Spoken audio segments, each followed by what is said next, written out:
네, 안녕하십니까. 저는 오늘 선생님들과 함께 스마트 단말기를 활용한 교수학습 운영 방안에 대해서 같이 학습할 혁명고등학교 수학교사 이현준이라고 합니다. 오늘 저는 선생님들과 두 가지의 학습 목표를 가지고 연수를 진행을 하려고 합니다. 첫 번째, 스마트 단말기의 필요성을 인식하고 기초적인 수준의 기기 관리 및 운영을 할 수 있다. 또 스마트 단말기 종류별 특성을 이해하고 특성에 맞게 수업에 활용할 수 있다. 두 가지를 학습 목표로 선생님들과 함께 진행을 하도록 하겠습니다. 자, 처음에 선생님들이 가장 많이 질문하실 법한 이 질문이 이거 같아요. 스마트 단말기 왜 필요하죠? 자, 이 얘기는 여러 가지 이제 생각들을 좀 하게 하는데요. 처음에 우리가 교실에 기기를 들여왔을 때는 사실은 코로나 때문에 많이 들어오긴 했죠. 실제로 그렇습니다. 그래서 비대면 수업 때문에 들어오는 거 아니냐라고 말씀하실 텐데 지금에 와서는 사실은 비대면 수업이라는 건 관련이 없죠. 아닙니다.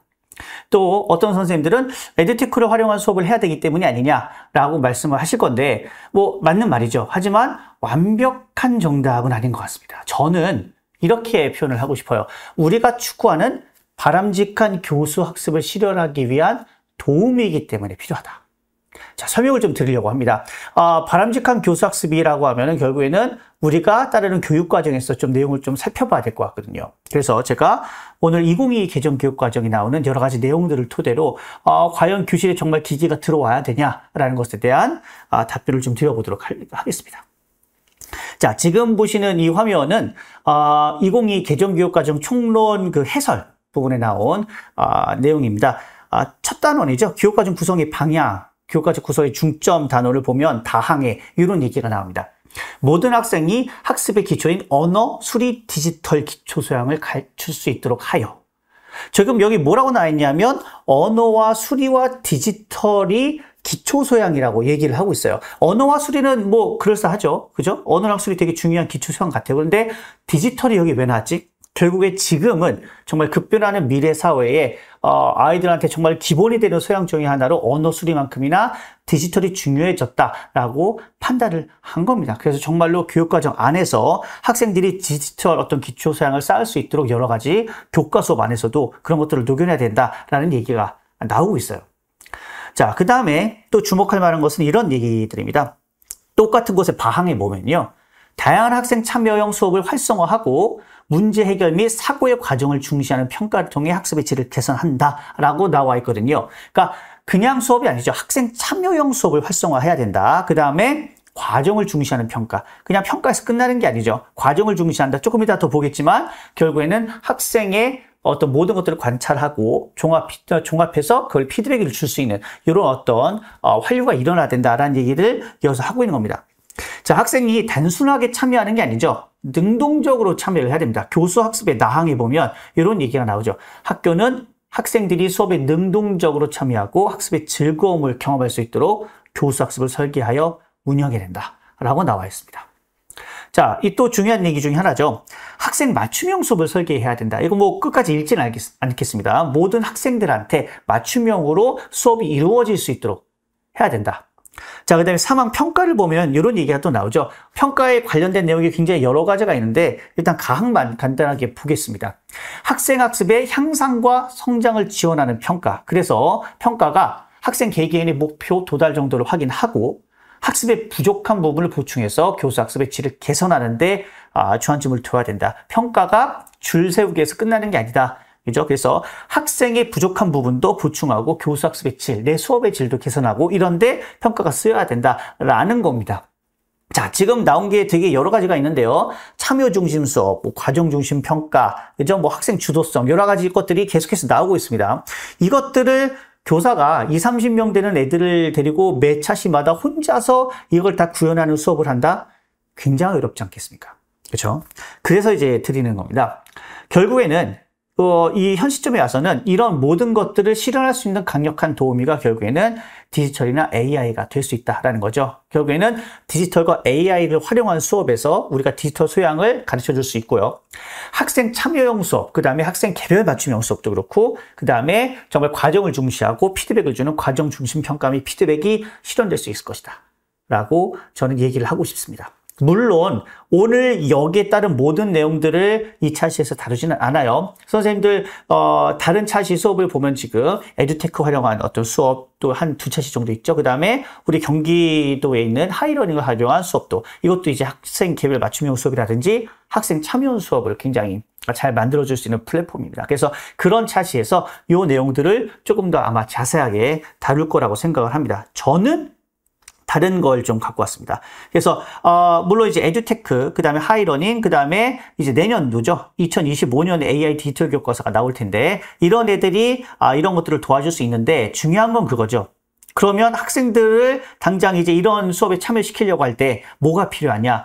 도구가 있어야 될 거잖아요. 그죠? 디지털과 AI를 활용해서 교사만 뭔가를 쏴주면 되는 게 아니죠. 학생들도 자기가 직접 뭔가를 조작하고 활동하고 제출하고 할 뭔가가 필요합니다. 그 뭔가가 결국엔 학생용 기기인 거죠. 그래서 학생용 기기가 없이는 디지털과 AI를 활용한 학생 참여 수업 자체가 이루어질 수가 없는 겁니다. 그래서 정말로 우리가 개정교육 과정에서 요구하는 어떤 역량이라든지 그런 어떤 바람직한 수업을 이루기 위해서는 이제는 정말 학생용 기기가 필요하다라고 말씀을 드리면 될 것 같아요. 자, 그럼 두 번째 문제가 생기는 거죠. 학생들한테 한 명씩 기기를 다 주기만 하면 아까 말했던 그런 모든 것들이 이루어지냐? 애들이 디지털 역량이 길러지고 그 다음에 모든 어떤 그런 참여 중심 수업이 이루어질 것이냐? 아니죠. 일단 학생들별로 디지털 기기에 대한 이해가 다릅니다. 학생들뿐만이 아니라 교사도 달라요. 그래서 기본적인 어떤 디지털 리터러시 같은 관련된 교육부터 해서 여러 가지 것들이 당연히 일단은 필요하고요.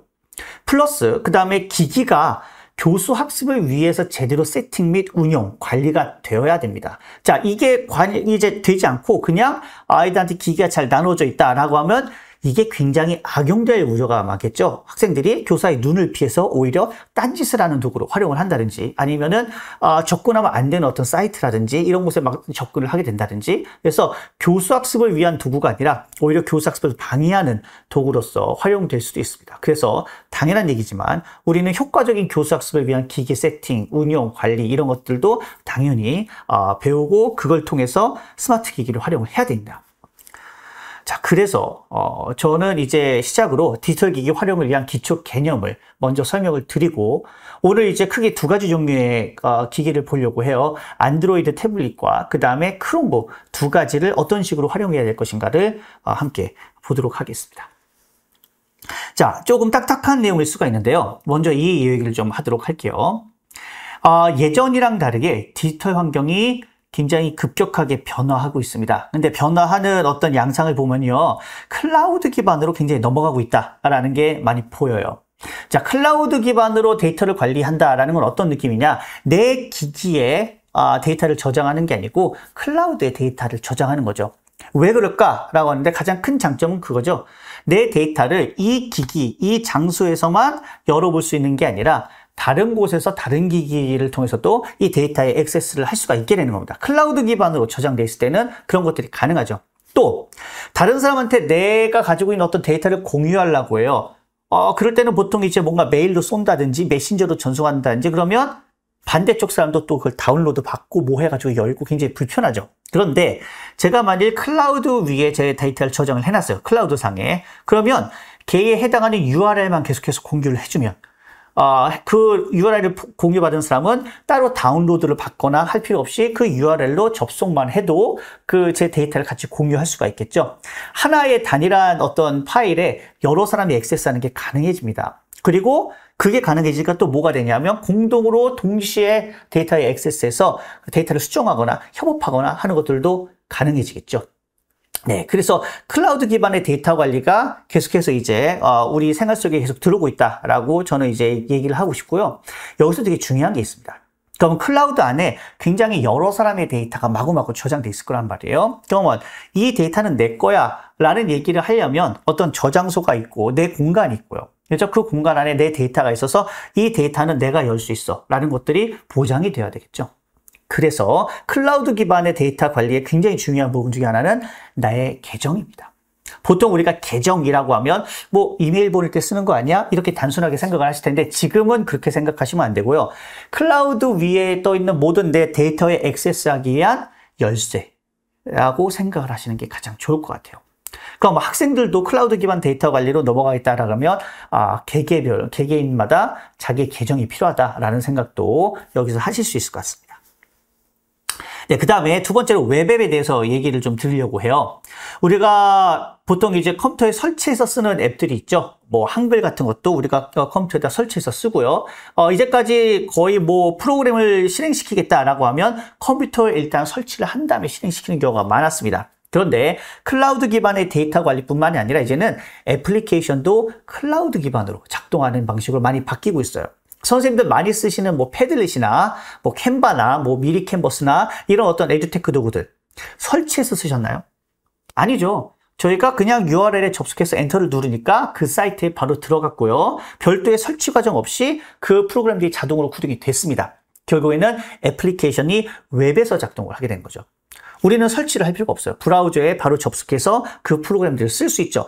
대표적인 웹앱이 이제 구글 워크스페이스 도구들, 뭐 Gmail이나 아니면 뭐 구글 슬라이드, 뭐 스프레드시트 이런 것들이 다 그런 식으로 동작을 합니다. 그 다음에 선생님께서 유용하게 쓰시는 뭐 패들릿, 캔바, 북크리에이터 이런 에듀테크 도구들도 대부분 웹에서 작동을 하겠죠.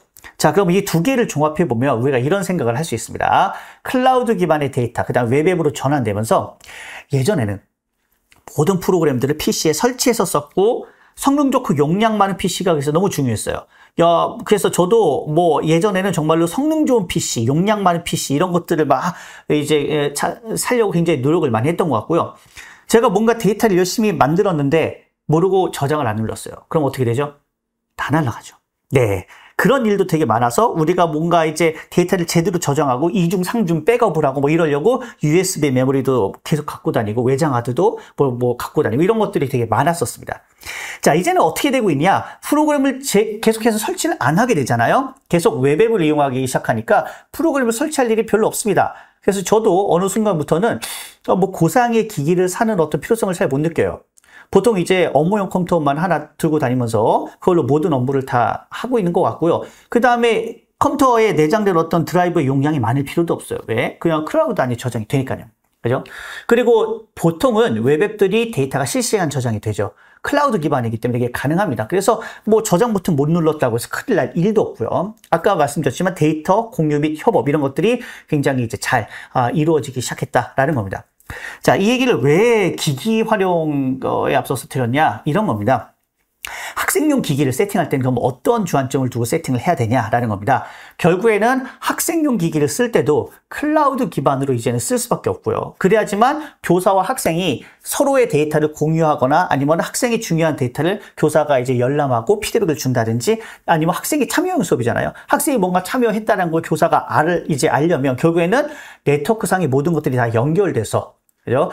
클라우드 기반으로 돌아가야 되는 겁니다. 그래서 학생용 기기 세팅에서는 되게 중요한 것 중에 하나가 네트워크 연결이 일단은 첫 번째 중요하고요. 그 다음에 내 데이터에 접속한다라는 거는 이제 열쇠가 자기 계정이라고 말씀드렸죠. 계정 추가 및 관리, 그다음에 동기화. 동기화라는 거는 내 계정으로 이루어진 모든 환경을 그대로 갖고 오는 작업을 의미합니다. 그래서 그런 것들이 되게 중요해지겠다. 또 이제 기기에 따라서는 클라우드 기반의 웹앱 사용을 좀 이제 잘 쓸 수 없도록 처음에 이제 디폴트 세팅이 잘 안 돼 있는 경우가 많아요. 그래서 클라우드 기반의 웹앱 사용을 위한 어떤 브라우저 세팅도 해야 되고요. 뭐 당연한 얘기지만 보안 되게 중요하죠. 그 다음에 성능 유지 이런 것들 때문에 주기적으로 또 업데이트를 좀 해야 됩니다. 그래서 오늘 제가 학생용 기기의 초기 세팅이나 아니면 관리 운영에서도 이 네 가지에 대한 것들을 중점적으로 선생님들한테 소개를 시켜드리거나 알려드리려고 합니다. 네, 계정에 대한 이해를 하나 더 보고 설명을 좀 추가적으로 더 드릴게요. 지금 이제 제가 오늘 소개해드릴 두 가지 기기가 안드로이드 태블릿과 크롬북입니다. 그런데 안드로이드 태블릿은요, 안드로이드 OS, 결국엔 구글이 만든 거죠. 크롬북도 크롬 OS, 구글이 만든 겁니다. 그래서 얘네들 활용한 클라우드 기반의 어떤 업무를 보겠다, 혹은 활동을 하겠다라고 하면 결국에는 구글 계정이 필요해요. 그래서 구글 계정으로 사용자 환경 설정 및 동기화가 이루어져야 됩니다. 그런데 아이들이 그냥 아무 Gmail 계정을 갖고 와서 로그인해서 쓰겠다라 그러면 교육적 목적에 맞게 제어를 하거나 활용을 하게 만들기가 굉장히 어렵습니다. 자기가 뭐 그냥 카드 뭐 정보 넣어다가 게임 막 결제에다 쓴다든지 아니면 접속하면 안 되는 사이트에다가 자기가 마음대로 접속한다든지 이런 것들이 가능해지겠죠. 그리고 교육적인 목적으로 선생님이 준 데이터를 다른 곳으로 뭔가 옮겨낸다든지 여러 가지 부작용이 나올 수가 있습니다. 따라서 학생들한테 주는 계정은 교육용 구글 워크스페이스 계정일 필요가 있습니다. 실제로 선생님들이 학교 현장에서 학생들과 계정을 이제 갖고 사용을 하실 때는 아마 구글 워크스페이스 계정을 실제로 지금도 쓰고 계실 거예요. 경기도교육청에서 일단은 구글 워크스페이스 전체 계정을 만들어서 관리를 하고 있습니다. 또 각 학교에서도 자체적으로 관리하고 운영하는 워크스페이스가 있는 학교들이 상당히 많아지고 있어요. 참고로 말씀드리면 크롬북을 이제 받아서 활용하는 학교들은 학교 자체 워크스페이스가 있는 게 당연히 너무너무나 중요합니다. 물론 교육청 워크스페이스를 갖고도 운영을 할 수 있어요. 하지만 굉장히 많은 재학생들이 이제 나올 수 있습니다. 선생님도 이제 궁금하실 수 있어요. 어떠한 계정이 교육청에서 관리하는 워크스페이스고 어떤 게 학교에서 관리하는 워크스페이스고 어떤 게 일반 구글 계정이냐. 도메인을 비교하면 알 수 있습니다. 자, 여기 지금 보면 일반 Gmail 계정은요. 뒤에 골뱅이 뒤에 gmail.com이라고 보통 이렇게 쓰여 있어요. 그 다음에 교육청에서 경기도교육청에서 이제 관리하는 워크스페이스 계정은 골뱅이 뒤에 gg.go.go.kr이 들어가 있고요. 그 다음에 학교에서 보통 자체적으로 운영하는 워크스페이스 계정은 뒤에 우리 학교 홈페이지에 나오는 그 도메인명 있죠? 뭐뭐뭐.ms.kr, 뭐hs.kr 이런 식으로 그 학교 도메인 뒤에 그 홈페이지에 붙는 어떤 그 웹사이트 그 URL이 붙는 경우가 많습니다. 이렇게 이제 선생님들께서 계정을 보면서 도메인을 비교할 수 있어요. 그리고 제가 말씀드리지만 구글 워크스페이스 계정으로는 이제 교육용 목적으로 또 연령 설정에 따른 어떤 그런 환경 설정들이 여러 가지로 가능하겠다라고 설명을 드립니다. 자, 이제 안드로이드 태블릿 관리 및 운영에 대해서 설명을 좀 드리겠습니다. 자, 안드로이드 태블릿은 특징이 이제 명확하죠. 가장 보편적으로 많이 사용되는 학생용 기기입니다. 우리가 이제 코로나 때도 가장 먼저 보급했던 게 이제 이 기기고요. 그러다 보니까 익숙해서 가장 많은 학교에서 신청해서 갖고 있죠. 큰 특징이라고 하면 일단은 가볍고 휴대하기가 편리합니다. 그리고 무엇보다도 손가락 터치에 가장 최적화가 되어 있죠. 모든 인터페이스들이 손가락으로 터치하거나 드래그하거나 이런 거에 최적화되어 있고요. 추가적으로 이제 학생용 기기에는 펜이 추가적으로 들어와서 펜을 통한 필기, 뭐 그림, 뭐 이런 것들이 가능하도록 세팅이 되어 있습니다. 또 OS는 뭐 가장 중요한 건데 안드로이드 OS가 설치가 돼 있죠. 안드로이드 OS는 대부분의 학생들한테 굉장히 친숙한 운영 체제입니다. 왜냐하면 어릴 때 휴대폰을 또 그런 식으로 많이 썼으니까요. 네. 그리고 이제 약간의 단점이 될 수 있는 건 뭐냐면 이 기기는 웹앱에 기반을 두지는 않았습니다. 설치형 앱이죠. 구글 플레이 스토어에서 다운받은 앱들이 기반이 되기 때문에 웹앱에 최적화되어 있는 어떤 기기는 아닐 수 있다. 또 기기만 달랑 있을 때는요. 터치에는 최적화되어 있고 펜을 사용할 수 있지만 우리가 실제로 이제 좀 약간 많은 어떤 타자를 친다든지 아니면은 좀 정교한 어떤 작업을 할 때 마우스, 키보드 이런 것들이 필요하잖아요. 얘네들을 만일 추가해서 사용을 하고 싶다라 그러면 USB-C 포트를 통해서 별도로 연결을 해야 되고 별도의 키보드랑 마우스가 또 있어야 되고 또 연결하는 작업들 이런 것들이 조금 불편해질 수 있다 라는 어떤 그런 단점들이 있을 수 있습니다. 자, 네트워크 연결을 잠깐 좀 볼 건데요. 이거는 지금 네트워크 연결하는 걸 저기서 바로 볼 수가 없기 때문에 튜토리얼을 잠깐 한번 좀 보도록 하겠습니다. 네, 실제로 안드로이드 기기에 위에 이제 드래그를 쫙 내려서 옵션 메뉴를 보면 이 그 와이파이 표시가 나와 있죠. 이 와이파이 표시를 눌러서 우리 경기도교육청 같은 경우는 G모모 다시 뭐뭐뭐 이렇게 돼 있는 어떤 그 애들이 다 경기도교육청에서 제공하는 와이파이들입니다. 걔네들 중에 하나를 이제 클릭하면 되는데 저는 이제 뒤에 2.4G가 안 붙은 것을 사용하시는 것을 추천을 드려요. 왜냐하면 2.4G가 있는 건 2.4GHz로 동작을 하는 거고요. 간섭이라든지 이런 것들에 영향을 많이 받을 수 있습니다. 네, 그래서 그 중에 하나를 클릭하시면 이제 아이디를 입력하고 비밀번호를 입력하라라는 란이 떠요. 아이디에 그 선생님들이 알고 있는 그 G모모 다시 뭐뭐뭐를 쓰시는데 언더바를 사용해서 써주시고요. 그 다음에 비밀번호도 스마트 땡땡 언더바 뭐뭐뭐 요 형태로 선생님들이 학교에 부여된 그 번호대로 입력하시면 됩니다. 인증서는 이제 인증 안 함으로 세팅을 해주시면 돼요. 그래서 인증 안 함 클릭하시고 연결을 클릭하면 일단 와이파이 연결이 됩니다. 학생들 모든 기기에 자동으로 연결할 수 있는 방법은 없어요. 그래서 이런 작업은 학기 초나 아니면 뭐 학년 초나 이럴 때 학생들이 모두 기기를 보급해서 가지고 있는 상태에서 같이 작업을 하시면 가장 좋고요. 네, 혹은 학교에 어떤 디지털 튜터라든지 가용할 어떤 인력이 있으실 때 그런 도움을 받는 것도 좋을 거라고 생각을 합니다. 지금부터는 여러 가지 것들을 실제로 기기를 보면서 시연을 좀 하도록 하겠습니다. 자, 제가 안드로이드 태블릿을 좀 갖고 와서 화면 공유를 좀 한번 해볼게요.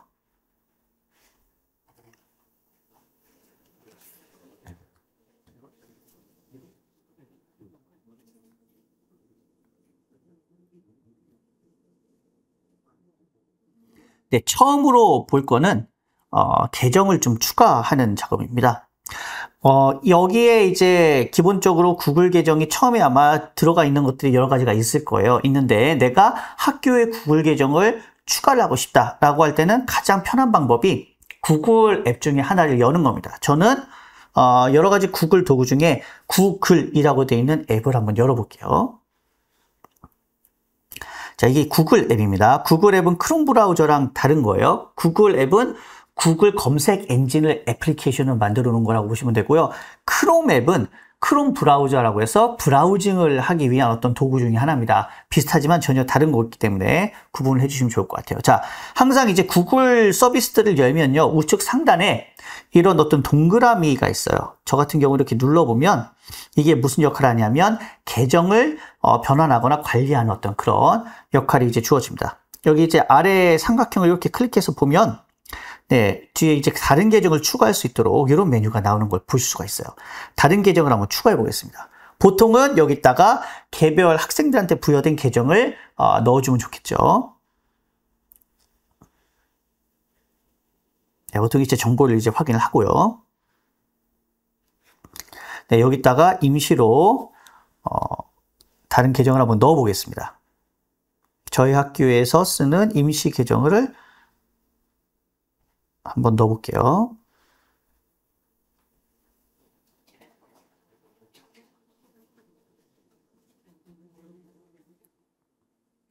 네, 지금 비밀번호도 이렇게 넣고요.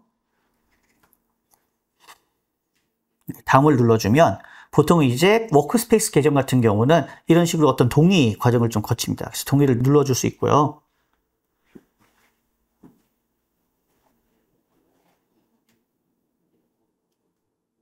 네, 지금 이제 계정 부분을 다시 한번 눌러볼게요. 우측 상단에 동그라미를 눌러보면 삼각형을 눌렀을 때 실제로 제가 추가한 계정이 여기 추가로 기기에 들어가 있는 것을 확인할 수 있습니다. 자, 여기 지금 보면은 제가 지금 보여드렸는데 요 우측 상단에 요 계정을 눌렀을 때 등록된 모든 계정들이 다 떠 있는 것을 확인할 수 있어요. 그래서 제가 어떤 계정으로 이 서비스를 이용하고 싶다라는 거를 생각하고 그 계정을 눌러주면 그 계정에 따른 서비스가 뜨는 것을 확인할 수 있어요. 그래서 A라는 계정으로 떴을 때의 화면과 B라는 계정으로 띄었을 때의 서비스 화면이 다른 것들을 확인할 수가 있죠.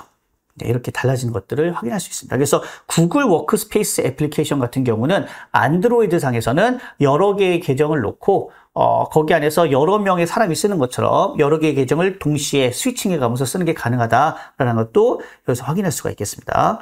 이렇게 애플리케이션 하나에만 등록을 해놓으면 다른 애플리케이션에서도 이게 그대로 적용이 돼요. 그래서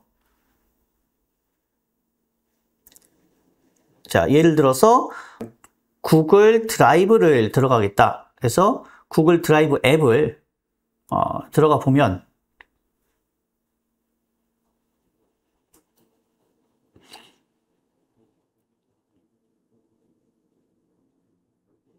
네, 여기 계정이 이렇게 선택이 되죠. 그래서 제가 새로 만든 계정을 들어가 보면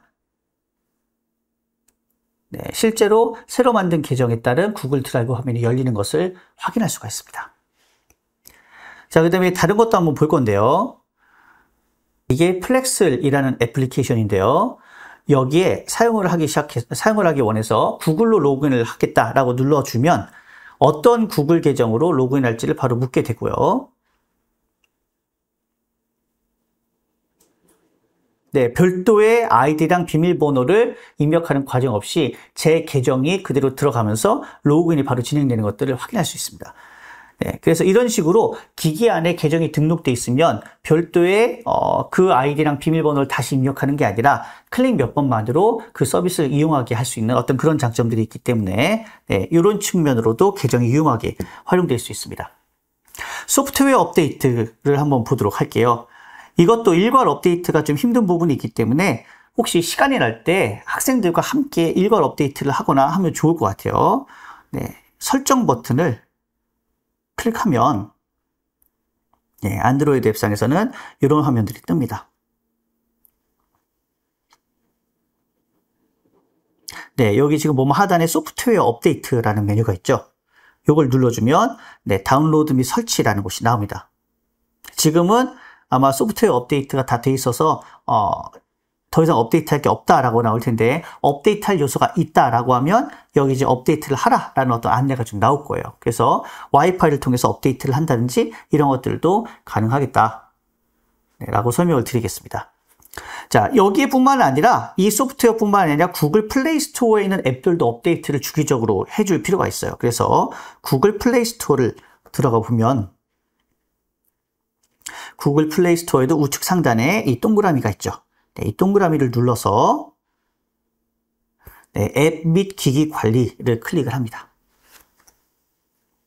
그러면 이제 업데이트가 몇 개가 있고 몇 개를 해야 되고 이런 것들이 나옵니다. 그래서 세부 정보를 보면 네, 어떤 업데이트가 필요한다 이런 것들이 나오기 때문에 모두 업데이트를 눌러서 항상 최신 업데이트를 할 수 있도록 관리를 해주면 좋아요. 그래서 가끔씩 시간이 날 때 학생들과 이런 작업들을 같이 해주시면 좋을 것 같습니다.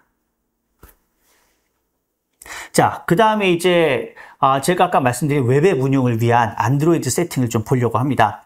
웹앱에 최적화되어 있지 않은 기기이긴 합니다. 하지만 최대한 최적화되도록 만들 필요가 있는데요. 저는 일단은 웹앱을 구동하는데 가장 중요한 게 크롬 브라우저를 쓰는 거라고 얘기를 드리고 싶어요. 왜 크롬 브라우저가 필요하냐? 우리가 지금 구글 계정을 다 지금 써서 안에 넣고 쓰고 있잖아요. 크롬 브라우저는 구글 계정으로 로그인 및 동기화를 할 수가 있고요. 그러면 크롬 브라우저 안에서도 구글 간편 로그인, 싱글 사인온을 쓸 수가 있습니다. 또 비밀번호 관리자라는 게 안에 들어가 있어서 학생들이 매번 비밀번호를 항상 계속 까먹거든요. 그 까먹는 비밀번호를 여기다 저장해 놨다가 학생들이 바로바로 꺼내서 쓸 수 있는 어떤 그런 장점, 그 다음에 상당수의 에듀테크들도 크롬에 최적화가 되어 있는 경우가 많습니다. 우리 경기도교육청에서 쓰고 있는 하이러닝도 크롬에 최적화가 되어 있거든요. 그래서 기본 브라우저가 크롬 브라우저가 되게 만들어주고 크롬 브라우저를 쓸 필요가 있습니다. 그래서 지금은 일단은 크롬 브라우저가 기본 브라우저가 되도록 세팅을 하는 방법을 한번 알아보도록 할게요. 네, 설정에 일단 들어갑니다. 자, 검색에다가 기본 앱이라고 일단은 쳐볼게요. 네. 기본 앱이라고 치면 그 상단에 기본 앱 선택이라는 메뉴가 나옵니다. 네. 그래서 기본 앱 선택을 들어가면 여기 기본 앱 중에 브라우저 앱이라는 게 들어가 있어요.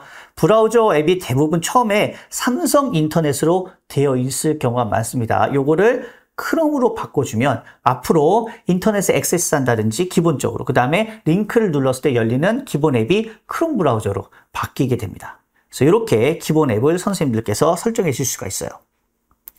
자, 그 다음에 크롬 브라우저는 뭐가 다르냐? 다른 구글 서비스들은 아까 보셨다시피 계정을 언제든지 바꿀 수가 있어요. 그런데 크롬 브라우저는 모바일용 크롬 브라우저의 경우에는 하나의 계정만 넣고 동기화하는 게 가능합니다. 그래서 그 부분을 조금 알려드릴 필요가 있어요. 제가 크롬 브라우저의 메인 창을 한번 열고 들어가 볼게요. 우측 상단에 동그라미가 있는데요. 이 동그라미를 누르면 동기화 사용이라고 일단 되어 있죠. 제가 지금 동기화를 넣은 거고요. 동기화를 잠깐 풀어보겠습니다. 로그아웃하고 동기화 사용 중지를 하면 동기화가 안 돼 있는 이 상태로 크롬 브라우저가 세팅이 되고요. 지금 나가보면 동기화가 안 돼 있습니다. 제가 학교 계정으로 동기화를 좀 하려고 해요. 자, 아까 제가 추가한 데모 교사 계정으로 넣고서 사용을 누르면 네, 이 데모 교사 계정으로 로그인이 되고 동기화가 됩니다. 그래서 크롬 브라우저를 이런 식으로 세팅해야지만 제가 나중에 우리 학교에서만 권한을 가진 어떤 뭐 구글 설문지를 연다든지 아니면 스프레드시트 활동을 한다든지 이럴 때도 계정 관련된 어떤 큰 문제가 없이 잘 열고 활동을 할 수가 있게 되겠습니다. 자, 그 다음에 여러 가지 이제 웹앱을 이용할 때 필요한 것들인데요. 제가 캔바를 한번 들어가 볼게요. 자, 캔바가 선생님들께서 많이 쓰시는 대표적인 웹앱 중에 하나죠. 얘가 이렇게 계속 제가 할 때마다 캔바 검색해서 눌러서 들어가는 것은 굉장히 불편할 수 있습니다. 그래서 가장 먼저 하실 만한 좋은 그 작업은 여기 우측에 있는 별표를 누르는 거예요. 그러면 북마크가 모바일 북마크라는 곳에 저장이 됩니다. 그래서 언제든지 북마크를 꺼내서 보실 수가 있고요. 북마크는 3점 메뉴를 눌러주시면 여기에 북마크라는 란이 나옵니다. 여기를 눌러서 모바일 북마크에서 지금 방금 제가 이제 해놓은 어떤 북마크들을 찾아서 쓸 수가 있다라고 설명을 드리고요. 모바일 북마크 외에도 정말 직관적으로 학생들이 캔바를 바로 화면에서 이제 볼 수 있는 방법이 있어요. 한번 보겠습니다.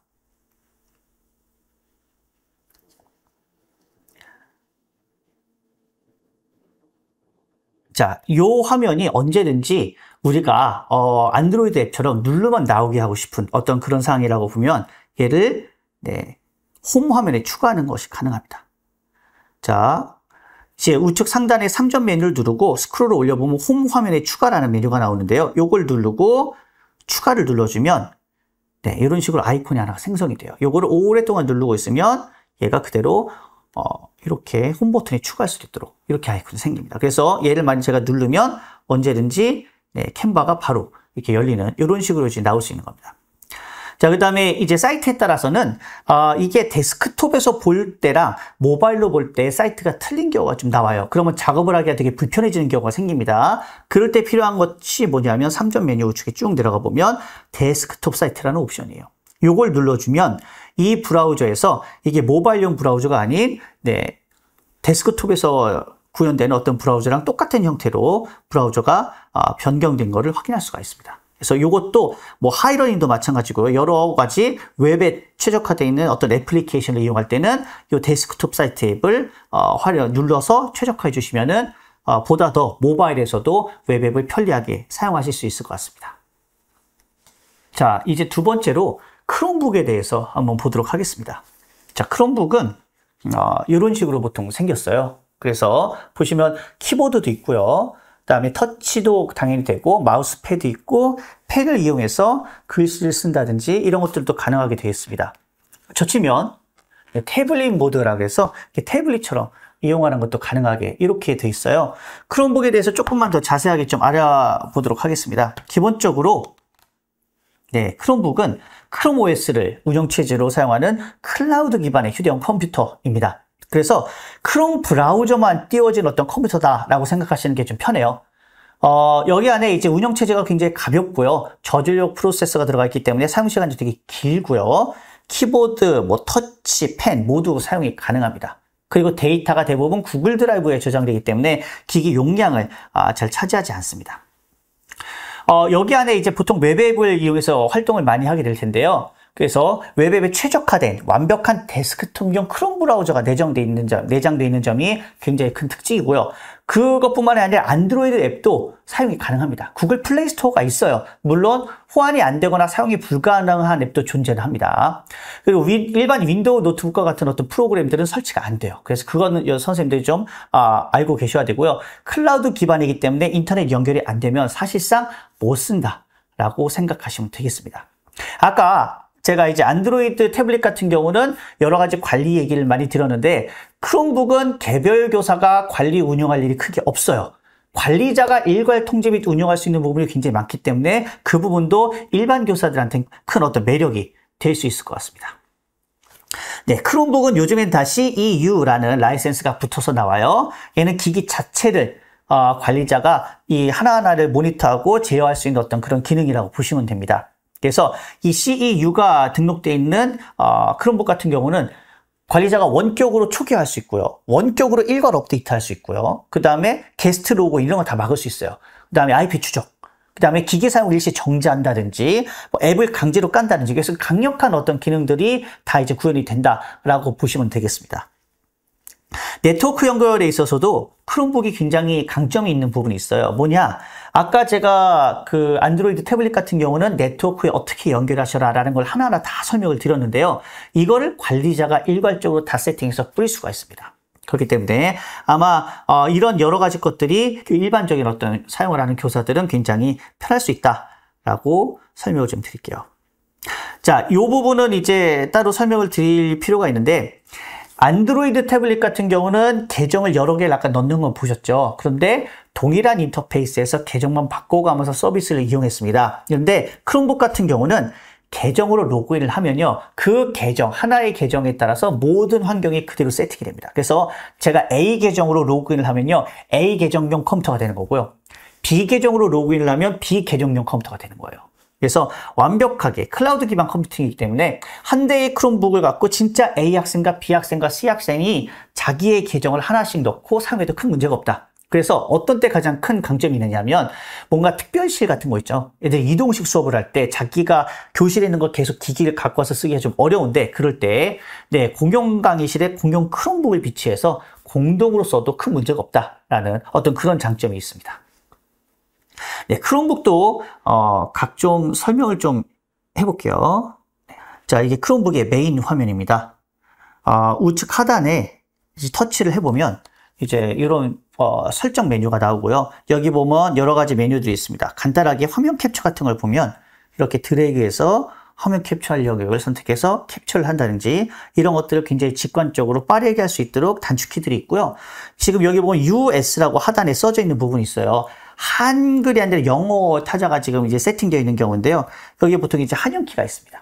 그래서 한영키를 눌렀을 때 이게 한영이 바뀌어야 돼요. 근데 최초로 로그인 됐을 때 이게 안 바뀌어서 당황하는 경우가 많습니다. 그럴 때는 학생들한테 컨트롤 플러스 시프트를 눌러라 라고 한마디만 해주시면 돼요. 그러면 그 다음부터는 한영키가 잘 먹혀서 이게 한국어와 영어로 자연스럽게 전환이 잘 되는 것을 확인할 수 있습니다. 그거 외에도 여기 안에 있는 영어 키보드, 한국어 키보드를 수동으로 눌러서 설정을 하는 것도 가능합니다. 자, 설정 메뉴 중에 하나만 보고 넘어갈게요. 우측 하단에 있는 톱니바퀴 모양을 클릭하면 이렇게 크롬북의 설정 메뉴가 나오는데요. 여러 가지 메뉴들이 굉장히 많이 있습니다. 많이 있는데 그 중에 기기 설정에 있는 디스플레이 설정 정도는 한번 보고 갈게요. 애들이 이제 이 디스플레이 크기가 너무 커요, 너무 작아요, 이런 어떤 얘기들을 많이 하는데, 여기서 디스플레이 설정을 크게도 만들 수 있고요, 작게도 만들 수 있고요, 원하는 대로 화면의 해상도를 조정할 수가 있기 때문에 그럴 때는 여기에 들어가서 디스플레이 설정을 조정하면 돼 라고 얘기를 해주시면 좋을 것 같습니다. 그 다음에 제가 태블릿 모드로 이걸 한번 제껴 볼게요. 자, 얘를 이렇게 제끼면요, 그 다음부터는 메인 화면이 이런 방식으로 지금 바뀌게 됩니다. 그리고 설정 메뉴를 들어갔을 때도 자동 회전이라는 게 추가로 생겨 있어요. 네, 이렇게 태블릿 모드로 변화를 하면 뒤에 있는 키보드가 먹지 않습니다. 그래서 자동으로 정말로 펜을 이용한 태블릿 기기로 쓸 수가 있게 되고요. 하단의 메뉴를 보고 싶을 때는 이렇게 위로 끌어서 올린다든지, 그 다음에 얘를 이제 최대화 시켰을 때도 밑에 내려가지고 뭐 여러 가지 메뉴를 본다든지, 위에 스크롤, 아래 스크롤을 이용해서 메뉴들을 추가적으로 보는 것들이 가능합니다. 자, 크롬 OS에 앱이 몇 가지가 있습니다. 이 앱들의 종류를 빠르게 살펴보도록 할게요. 자, 처음에 우리가 이제 아까 봤던 것처럼 이 크롬 브라우저 상에서 동작하는 앱이 있죠. 웹앱입니다. 네, 웹앱은 아까 이제 예시로 많이 들었고요. 그 다음에 우리 안드로이드 태블릿에 본 것처럼 안드로이드 앱도 여기 안에 내장되어 있습니다. 추가적으로 뭐가 있냐? 확장 프로그램이라는 게 있어요. 이게 크롬북만의 굉장히 고유한 특징 중에 하나인데요. 크롬 브라우저의 기능들을 더해주는 그런 어떤 프로그램들이 또 운용이 또 가능합니다. 네, 구글 플레이 스토어 앱도 한번 볼게요.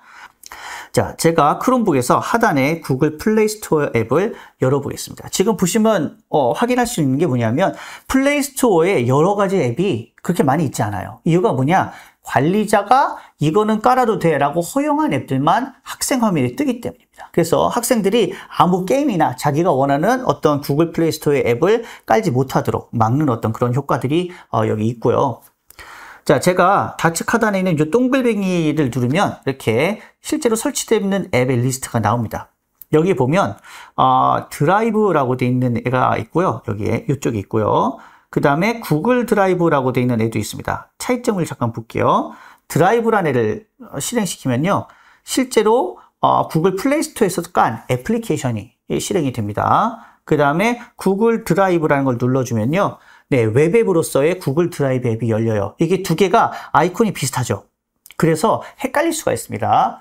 근데 얘네 기능이 거의 비슷하잖아요. 그래서 저는 어떤 생각을 하냐면 이미 잘 만들어진 웹 앱이 있는 서비스들 같은 경우는 굳이 플레이스토어에서 추가로 앱을 다운받지 않는 것이 여러 가지로 혼란도 줄이고 편리할 것이다 라고 선생님들한테 설명을 좀 드리겠습니다.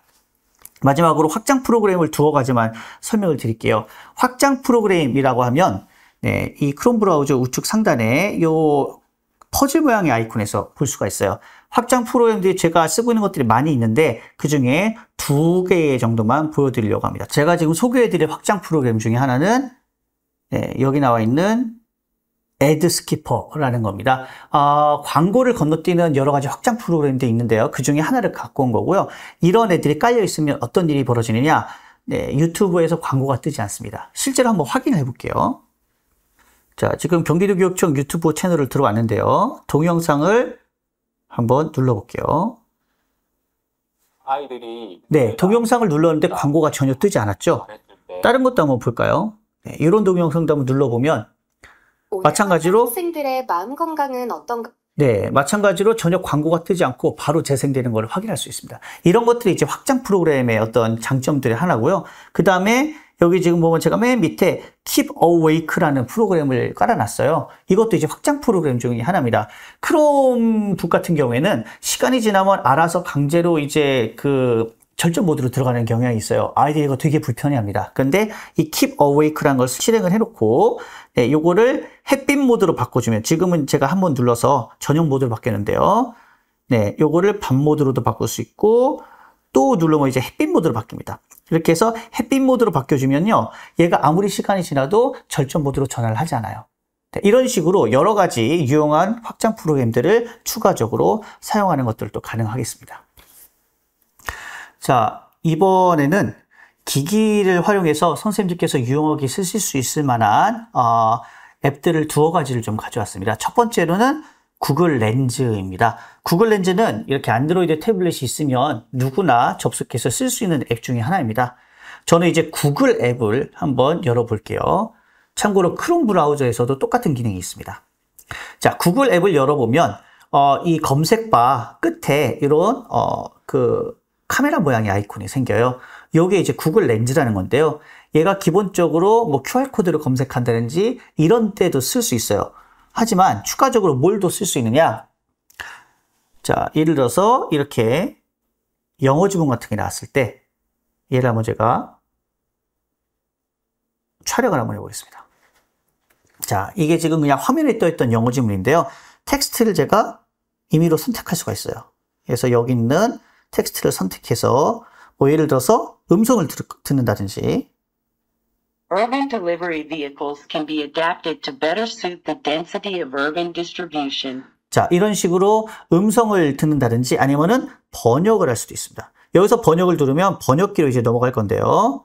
네, 다시 돌아갈게요.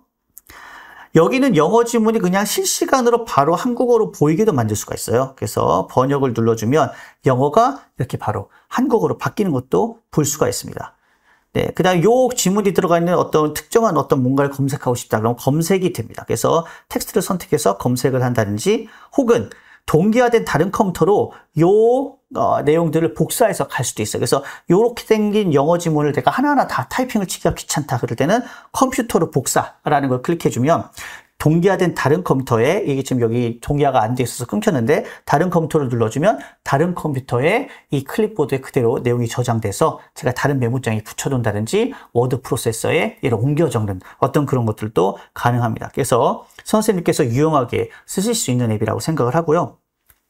자, 그 다음에 이제 크롬북에서도 마찬가지지만 네, 플렉스 에듀라는 게 있습니다. 요거는 간단히 설명을 좀 드릴게요. 네, 플렉스리라는 게 펜을 활용한 필기 및 주석 입력 애플리케이션 중에 하나입니다. 아마 아이들이 유료로 쓰고 있는 필기 앱이 되게 많을 거예요. 근데 그것들은 다 돈이 들어갑니다. 그걸 학교에서 전체적으로 사주기는 좀 문제가 있죠. 좀 부담이 좀 클 겁니다. 그래서 제가 플렉스리라는 필기 앱을 메인 앱으로 쓰시는 게 좋지 않을까라고 조심스럽게 추천을 좀 드립니다. 플렉스를 제가 크롬북에서 한번 열어서 보여드리도록 하겠습니다. 하단에 있는 실행 아이콘에서 제가 플렉스를 눌러서 열어볼게요. 네, 이게 플렉스의 메인 화면이고요. 이렇게 PDF들이 샘플로 떠 있는데 PDF를 기본적으로 열어서 제가 원하는 곳에다가 필기를 하거나 확대해서 본다든지 이런 것들이 당연히 가능합니다. 자, PDF뿐만이 아니라 제가 메모 앱을 열어서 메모를 한다든지 아니면은 저만의 어떤 그런 노트 같은 것도 만들 수가 있는데요. 기본적으로 제스처 모드 같은 것도 지원을 하기 때문에 이런 것들을 갖고 오고요. 그 다음에 얘네들을 메모장에다가 바로 붙여 넣는다든지 이런 식의 활동도 가능하기 때문에 여러 가지로 되게 유용하게 쓸 수 있는 필기 앱입니다. 그리고 이 필기 앱을 추천하는 이유가 있습니다. 아까 다른 필기 앱들은 보통 유료거나 돈이 좀 들어갔잖아요. 플렉스는 어떤 장점이 있느냐? 교육용으로 무료로 지금 얘네가 서비스를 하고 있습니다. 그래서 교육용 플렉스 사이트에 들어가 보시면 초중고 무료 라이센스 신청하라는 란이 나오죠. 그래서 여기서 신청을 하시면 무료로 이 플렉스를 전교에서 유용하게 쓸 수 있기 때문에 강력하게 추천을 드리겠습니다. 이번 시간에 여러 가지로 선생님들과 기기를 활용한 수업에 대해서 얘기를 해봤었습니다.